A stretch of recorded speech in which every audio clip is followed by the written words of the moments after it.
Hello guys, അപ്പോൾ ഇന്നത്തെ video എന്ന് വെച്ചാൽ day in my life in Calcutta. അപ്പോൾ നമ്മൾ ഇന്ന് പോയിക്കൊണ്ടിരിക്കുന്നത് വിക്ടോറിയ മ്യൂസിയമിലോട്ടാണ്. അപ്പോൾ ഞങ്ങൾ ഇറങ്ങിയപ്പോൾ തന്നെ ഊബർ ബുക്ക് ചെയ്തു, എന്നിട്ട് ഊബറിൽ പോയി. അവിടെ എത്തിയപ്പോഴത്തേക്ക് ടിക്കറ്റ് എടുക്കണമായിരുന്നു. അങ്ങനെ ഞങ്ങൾ ടിക്കറ്റൊക്കെ എടുത്തു. എന്നിട്ട് ഞങ്ങൾ നടക്കാൻ തുടങ്ങി അങ്ങോട്ടകത്തോട്ട്. ഇവിടെ നിന്ന് തന്നെ കാണാൻ പറ്റും വിക്ടോറിയ മ്യൂസിയം. എന്തൊരു നല്ല ഭംഗിയാണ്. ഏകദേശം 105 വർഷങ്ങളായി ഈ മ്യൂസിയം ഉണ്ടാക്കിയിട്ട് തന്നെ. നമ്മളവിടെ കയറി ചെല്ലുമ്പോൾ ക്വീൻ വിക്ടോറിയയുടെ ഒരു സ്റ്റാച്ചു കാണും കസേരയിരിക്കുന്നത്. പിന്നെ അവിടെ നമ്മൾ കയറി ചെല്ലുമ്പോൾ തന്നെ കുറേ പൂക്കളും പ്ലാന്റുകളൊക്കെ കാണാൻ പറ്റും. പിന്നെ അവിടെ കയറി ചെല്ലുമ്പോൾ ഒരു സ്റ്റാച്ചു കാണാൻ പറ്റും, ലോർഡ് കുരിയൻ്റെ. ഈ മ്യൂസിയത്തിൻ്റെ ഫ്രണ്ടിൽ തന്നെയാണ് ആ സ്റ്റാച്ചു. പിന്നെ അകത്തോട്ട് കയറുമ്പോൾ നമ്മൾ കുറേ ഫോട്ടോ ഫ്രെയിംസൊക്കെ കാണാം. അവിടെ ഈ മ്യൂസിയം ഉണ്ടാക്കിക്കൊണ്ടിരുന്ന സമയത്തിൻ്റെ ഫോട്ടോസൊക്കെ പറഞ്ഞു വന്ന ഒരു 105 വർഷം മുമ്പത്തെ ഫോട്ടോസ്.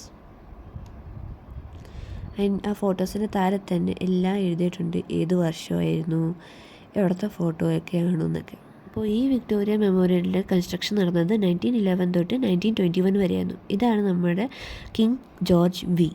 ഞങ്ങൾ കണ്ടത് രാജാക്കന്മാരിട്ട ഡ്രസ്സുകൾ, പിന്നെ അവർ യൂസ് ചെയ്ത മെഷീൻസ്,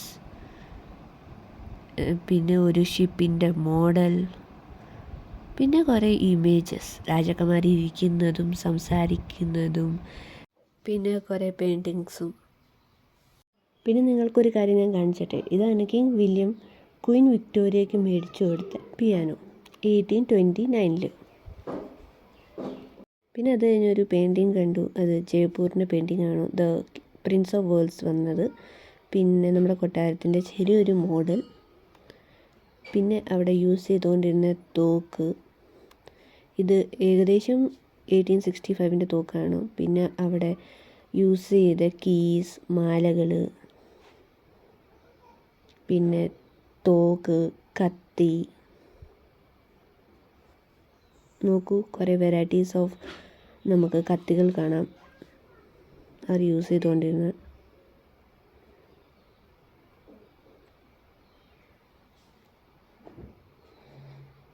പിന്നെ അത് കഴിഞ്ഞ് സ്റ്റാമ്പുകൾ, പേനകൾ, കത്തികൾ, പിന്നെ വെറൈറ്റീസ് ഓഫ് തോക്കുകൾ. തോക്കുകളുടെ തരം തന്നെ അത് എഴുതിയിട്ടുണ്ട്, ഏത് വർഷത്തെ തോക്കാണ്, ആരാണ് യൂസ് ചെയ്തത് ഒക്കെ. അടുത്തത് പിന്നെ ഇതാണ് ഫ്രഞ്ച് ഗൺ. ഇത് യൂസ് ചെയ്തത് 1757 പിന്നെ അവിടെ രാജാക്കന്മാർ യൂസ് ചെയ്ത കത്തികളൊക്കെ കാണാൻ പറ്റും. അന്നത്തെ നമ്മുടെ ടിപ്പു സുൽത്താൻ്റെ കത്തിയുണ്ട്. ടിപ്പു സുൽത്താൻ്റെ കത്തി എന്ന് വെച്ചാൽ ഗോൾഡ് കൊണ്ടുണ്ടാക്കിയ കത്തി. പിന്നെ അവിടെ നിങ്ങൾക്ക് കാണാൻ പറ്റും ആനകളുടെ തല വെച്ചുണ്ടാക്കിയ കത്തികൾ വരെ ഉണ്ട് അവിടെ. പിന്നെ ഇത് നിങ്ങൾക്ക് കാണാൻ പറ്റും കുറേ കത്തികളുടെ പേരും, പിന്നെ അവർ ഇതുണ്ടാക്കിയ സ്ഥലവും. അങ്ങനെ ഇതാണ് പണ്ടത്തെ രീതിയിലുള്ള ഒരു മാപ്പ്. നിങ്ങൾക്ക് കാണാൻ പറ്റും വഴിയും കല്ലും, പിന്നെ ചെറിയ ചെറിയ പ്ലാന്റിൻ്റെ സ്റ്റാച്യൂയും അങ്ങനെ. പിന്നെ ഇതാണ് ആ സമയത്തെ മാനുസ്ക്രിപ്റ്റ്. പിന്നെ അടുത്തത് നിങ്ങൾ കാണാൻ പോകുന്നത് അവിടുത്തെ ഹോളി ഖുറാൻ ബുക്കായിരുന്നു. പിന്നെ അവിടെ തോക്കുകളും കത്തികളും ഒക്കെ വെച്ചിട്ടുണ്ടായിരുന്നു. പിന്നെ നമ്മൾ അവിടെ നിന്ന് അകത്തോട്ട് പോകുമ്പോൾ നമുക്ക് കാണാൻ പറ്റും നമ്മുടെ ഗ്രേറ്റ് വേരിയേഴ്സ് ഓഫ് ഇന്ത്യയുടെ ആൾക്കാരുടെ ഫോട്ടോസും, പിന്നെ അവരെ പറ്റി അവരെന്തോ നമ്മുടെ ഇന്ത്യക്ക് വേണ്ടി ഡെഡിക്കേഷൻ ചെയ്തത് ഒക്കെ അവിടെ താഴെ എഴുതി വെച്ചിട്ടുണ്ടായിരുന്നു. അത് 4 ചുറ്റും അവരുടെ ഫോട്ടോസും ഡീറ്റെയിൽസും ഒക്കെ ആയിരുന്നു. നിങ്ങൾക്ക് തന്നെ ഇത് കാണാൻ പറ്റും. മഹാത്മാഗാന്ധി ആണെങ്കിലും, പിന്നെ സ്വാമി വിവേകാനന്ദ ആണെങ്കിലും, രവീന്ദ്രനാഥ് ടാഗോറിൻ്റെ ഫോട്ടോസും, അങ്ങനെ കുറേ ആൾക്കാരുടെ ഫോട്ടോസ് വെച്ചിട്ടുണ്ട്. ഇത് നമ്മുടെ മഹാത്മാഗാന്ധിയെ പറ്റി എഴുതിയിട്ടുണ്ട്. പിന്നെ അടുത്ത അതിനടുത്ത് തന്നെ ചിത്തരഞ്ജൻ ദാസിൻ്റെ ഫോട്ടോ ഉണ്ട്. പിന്നെ അവരെ പറ്റി എഴുതിയിട്ടുണ്ട്, ഒരു ഫ്രീഡം ഫൈറ്റർ ആയിരുന്നു അങ്ങനെയൊക്കെ. പിന്നെ അടുത്തതാണ് സർദാർ വല്ലഭായ് പട്ടേൽ. അങ്ങനെ കുറച്ച് ഫ്രീഡം ഫൈറ്റേഴ്സിനൊക്കെ ഫോട്ടോസും ഡീറ്റെയിൽസും ഒക്കെ അവിടെ എഴുതിയിട്ടുണ്ടായിരുന്നു. പിന്നെ അടുത്തതാണത് ആ സമയത്തുള്ള സ്റ്റാമ്പുകൾ, പിന്നെ ലെറ്റേഴ്സ്, പിന്നെ ടൈപ്പ് റൈറ്റർ, പിന്നെ ആ സമയത്തെ തോക്കുകൾ. അടുത്തത് പിന്നെ നമുക്ക് കാണാൻ പറ്റും അവിടുത്തെ ബാസ് ഗൺ. ഇത് ബാസും അയരൺ കൊണ്ടാണ് ഉണ്ടാക്കിയത്. അതിനെ പറ്റി ഡീറ്റെയിൽസ് ആയിട്ട് ഇവിടെ എഴുതിയിട്ടുണ്ട്. പിന്നെ ഇങ്ക് ബോട്ടൽ, പിന്നെ സ്റ്റിക്ക്, പിന്നെ പേന,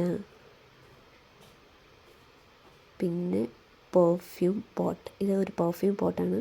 പിന്നെ അവിടെ ഈ സ്റ്റാച്ചു കാണാം, മേജർ ജെയിംസ് റെനലിൻ്റെ. പിന്നെ നമുക്ക് വീണ്ടും ഒരു ഫയർ ഗൺ കാണാൻ പറ്റും, ഫ്രഞ്ച് ഗൺ. അത് 18th സെഞ്ച്വറി ഫ്രഞ്ച് ഗൺ ആണ് ഇത്. പിന്നെ അതിൻ്റെ തൊട്ട് ഫ്രണ്ടിൽ തന്നെ ക്ലിവിയുടെ സ്റ്റാച്ചു കാണാം, കിങ് ക്ലിവി. നോക്കുകയാണെങ്കിൽ ഇവിടെ നമുക്ക് കുറേ പോസ്റ്റേഴ്സ് കാണാം. അത് ന്യൂസ് പേപ്പർ പോസ്റ്റേഴ്സ് അങ്ങനെ. പിന്നെ നമുക്ക് കാണാൻ പറ്റും അവിടുത്തെ കസേരകൾ, സ്റ്റാൻഡുകൾ. തിരിഞ്ഞു നോക്കിയപ്പോൾ അച്ഛൻ വേൾഡ്സിൻ്റെ ഫോട്ടോസ് എടുക്കുന്നു. നോക്കിയപ്പോൾ അതെ എന്തൊരു നല്ല ബ്യൂട്ടിഫുൾ ആയിട്ടുള്ള വേൾഡ്സുകളായിരുന്നു. പിന്നെ ആ വേൾഡ്സിൽ തന്നെ കുറേ പെയിൻറ്റിങ്സൊക്കെ വരച്ചിട്ടുണ്ടായിരുന്നു. ആ സമയത്തെ കഥകളുടെ ഫോട്ടോസായിരുന്നു അതൊക്കെ. ഓരോ ഫോട്ടോസും ഓരോ കഥകളായിരുന്നു പറഞ്ഞുകൊണ്ടിരുന്നത്.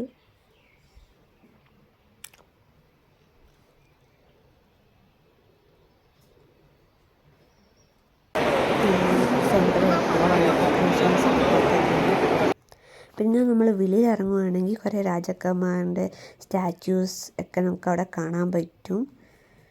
ഇതാണ് നമ്മൾ കൊട്ടാരം ഫ്രണ്ടിൽ നിന്ന് കാണുന്നതിനുള്ള വ്യൂ. ഈ കൊട്ടാരം ഏകദേശം ഇതിൻ്റെ സറൗണ്ടിങ്ങിൽ പ്ലാന്റ്സും പിന്നെ കുറേ ഫ്ലവേഴ്സും പിന്നെ ഒരു പോണ്ടും പിന്നെ ആൾക്കാർക്ക് ഇരിക്കാൻ സ്ഥലവും. ഞങ്ങൾ അവിടെ നിന്ന് പുറത്തിറങ്ങി ഊബർ ബുക്ക് ചെയ്തു. നമ്മളിനി തിരിച്ച് റെയിൽവേ സ്റ്റേഷനിലോട്ട് പോകുന്നുള്ള വഴിയാണിത്.